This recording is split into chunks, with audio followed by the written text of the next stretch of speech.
এই যে আমরা টেনিস খেলছি, র্যাকেটের ব্যবহার করছি আমরা, মানে এই যে ব্যাটগুলি ইউজ করছি, আপনারা কি জানেন আগে কিন্তু এই র্যাকেট ব্যবহার করা হতো না, হাত দিয়ে খেলা হতো। অবাক হচ্ছেন শুনে? হ্যাঁ, ঠিকই শুনছেন। একটা সময় দাঁড়িয়ে বা শুরুর দিকে টেনিসের বল কিন্তু হাতে করে মারা হতো, হাতের চেটো দিয়ে খেলা হতো এই খেলাটি, এবং সেটিকে বলা হতো হ্যান্ডবল টেনিস। এটা ইজিপ্ট আর গ্রিসে এইভাবে খেলাটির প্রচলন হয়।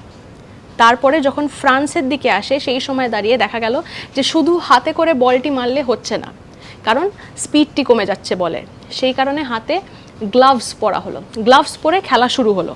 এইভাবে ট্রানজিশনটি হলো ফ্রান্সে আসার পর।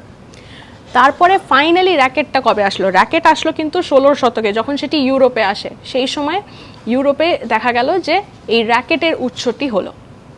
এইভাবেই টেবিল টেনিসের র্যাকেট আসলো, আর তারপরে এখন যেভাবে আমরা লন টেনিস খেলে থাকি সেটা তো আমরা সকলেই জানি। ইন্টারেস্টিং না? এরকম কিন্তু নানা ফ্যাক্টস রয়েছে আমাদের কাছে। এই সংক্রান্ত আরও কিছু জানতে হলে কমেন্ট সেকশনে কিন্তু লিখে জানাতে ভুলবেন না। লাইক, শেয়ার, সাবস্ক্রাইব করুন এবং সঙ্গে রাখুন আজ তাক বাংলাকে।